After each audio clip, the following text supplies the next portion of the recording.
Sell your house to your children. Oh my goodness, what a great strategy. I was listening to my man Owen Benjamin yesterday, and dude, I love Owen Benjamin. I don't care what you got. Some people say, hey, he's a racist, he's anti-Semitic. No, he's none of that, actually. Love that guy. And love the bear community, by the way, too. A bunch of people who are just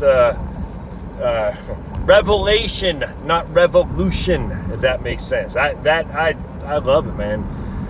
Same group preference. Has nothing to do with skin color. Has to do with the fact that you have a group of people who are like-minded that you want to help, and they're going to help you. And it all starts at home with the family. Now, anyways, the point being is he had this great point. He goes, all these people, they're going to, he basically bashes on boomers, and I think it's not just, there's lots of righteous boomers, man. Just lots of righteous boomers. So I don't like the bashing of, and he isn't just, he's a comedian, so you got to take it some with a grain of salt. But there are a lot of boomers out there, and a lot of Gen X's, me, who are very selfish. Look at my market value on my house has gone up, and then Owen says, yeah, well, how are your kids going to afford to live here? Well, they can't. Yeah, exactly. That's a problem. So basically what happens is because your kids can't afford to live there, both the husband and the wife are going to have to get a job, which means there's not going to be someone around to watch the kids or educate the kids, which means you're letting the state do it for you if you even have kids, because you're going to be like, I got to buy a house. I got to have the wife has got to work too. And 100%, I could not agree more.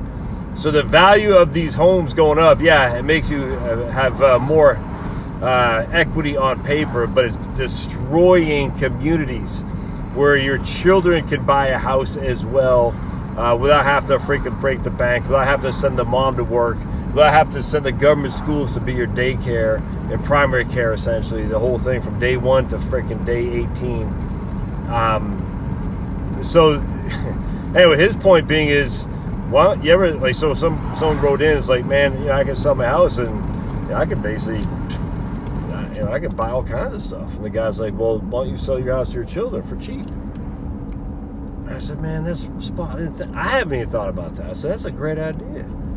So let's just say you got a $800,000 house. We'll just throw that out there. You've been in there for 15, 20 years, because you bought it in, let's say 15 years, probably 12 years. Yeah, 2009, 12 years, 13 years. You bought it in 2009. And we know the market's just taken off since then, the real estate market. You got it for pretty cheap because the real estate crash, just saying after the real estate crash, and now it's just gone up. You're like, man, not only are you going to sell this house, but I'm gonna retire on the beach and blah, blah, blah, and have this huge house. And you're like, yeah, but what are your kids going to do? They can't live in that. They can't buy the house. Hell, I couldn't even buy my house right now. You know what I'm saying? I couldn't afford it. Isn't that crazy? So if I can't afford it, my kids can't afford it. So who am I going to sell it to? The only people who can afford it, people have, 2-parent households or people got money. That's it. That's not a community. So why not sell your house to your children at a steep discount? So let's just say you got an $800,000 house. So we'll just use, you're going to sell it to your kid for $400,000. All right. Will that be considered a gift? Yes. Who cares? It's not taxable because of lifetime gift tax exemptions. Anyway, so now your kid buys a house for $400,000. We'll just use that for example. So you get the luxury of knowing that your kid's going to live in the house that you bought. On top of that, your kids are probably going to live nearby. And then you can still have your son, his wife can stay at home and watch the kids and homeschool them and all that without breaking the bank. On top of it, you're still walking out with $400,000 that you can turn and, go, I don't know, one town over to downsize. It's perfect, as opposed to your kid having to freaking move to Des Moines, Iowa, where housing was cheap. I don't know if Iowa's still cheap anymore. And you're like, dude, I don't want you to move to Des Moines, Iowa. I want you to be close. And he's like, I would too, Mom, but I can't. There's no place to live. Man, what a great way to keep in the community.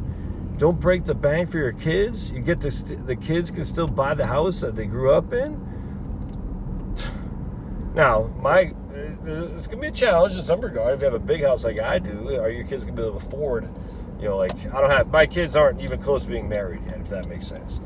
So because my kids aren't close to being married yet, what's the likelihood that they're going to buy for a single person the house I'm in right now? Well, not now, but maybe 8 years they will. You know what I'm saying? I'm not moving anytime soon. Yeah, I just thought that's great. So that's a great idea. Sell your house to your children, keep it all in the family, same group preference. This is what the Jews do or done for freaking thousands of years. That's why they call them the tribe. I got no problem with that, man. A lot of people get really angry. The Jews keep it in the family. Yeah, you wonder why the Jews, Jewish people have thrived for so many years with everyone hating on them? Because they take care of each other. Now, I don't know their businesses practices amongst them, so I don't know. I'm not Jewish. But I tell you what, a lot we can learn there is say, hey, we're going to take care of each other. Because if we don't, who will? I think it's great. So you take care of your family, you take care of your community in the same group preference. And that way you got one son, he can fix cars. One son, he can do freaking Facebook advertising. One son, or daughter, she can freaking raise vegetables. I mean, all kinds of things, man. Same group preference, keep in the family, keep it local. I think it's fantastic. Hey, love your thoughts. See ya.